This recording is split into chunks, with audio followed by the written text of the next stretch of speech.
Let me be real clear. And I need y'all to hear me like our lives depend on it, because they do.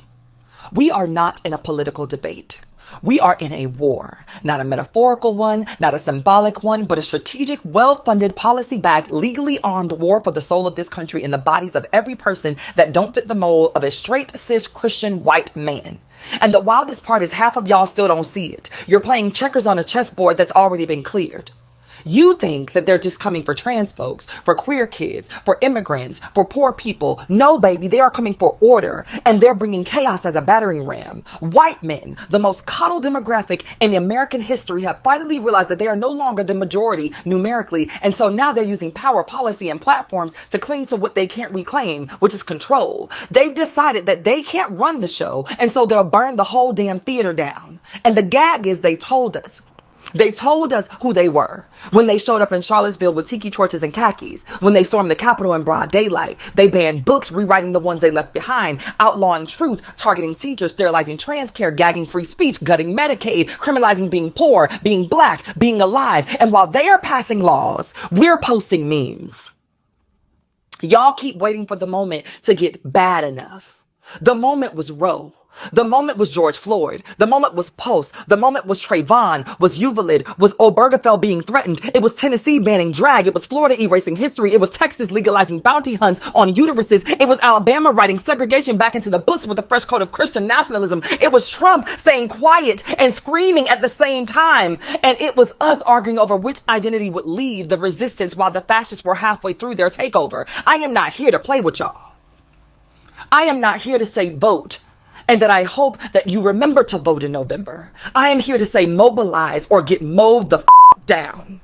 Because while we're dissecting microaggressions, they're orchestrating genocide in suits and ties. And if that feels extreme to say, then you haven't been paying attention. This country is on fire, and instead of water, most of y'all brought vibes. White supremacy doesn't need a new plan. It's using the same playbook that it always had. Divide, distract, dominate. And what are we doing? Sitting in silos playing the oppression Olympics, letting respectability politics babysit our rage. And that ends today. I don't care if you're gay, bi, trans, poor, disabled, undocumented, formerly incarcerated, fat, femme, sex working, devout, disillusioned, or just trying to make it through the next week. If you are not white, cis, straight, or Christian and a man with inherited wealth or generational impunity, you are on the list. And if you think for 1 second that aligning yourself with whiteness, with maleness, with neutrality will save you, baby, you are building the gallows with your silence.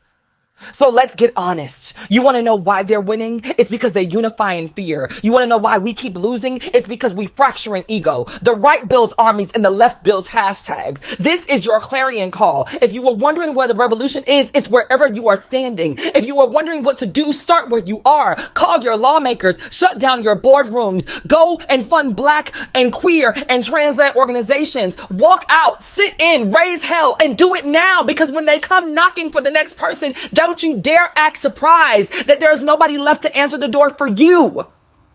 If it gets you fired, let it. If it finally makes them mad enough to see you, let it. Because baby, if we don't act, we are not surviving. We are surrendering. And I don't know about y'all, but I wasn't born to die quietly.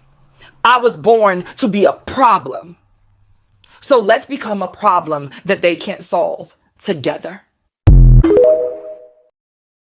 I agree with her, and this is my solution. Start a meme coin with taxes reflecting the mirror protocol of your choice. Use those reflections to automatically inject liquidity into your meme coin passively. I plan to establish ownership of my digital identity as a currency. We are in a digital age where we could create our own currency. Imagine the revolution Trump meme coin would have caused reflecting mirror ETH. Do you see the evolution? I'm talking about establishing wealth through ownership in your own digital currency in an ecosystem with tokenomics. Do your own research. This is not financial advice. It's a way of life. We don't have to fight. Own your own currency and let the money do the talking. My reminder is set. I will be in the room when the world changes.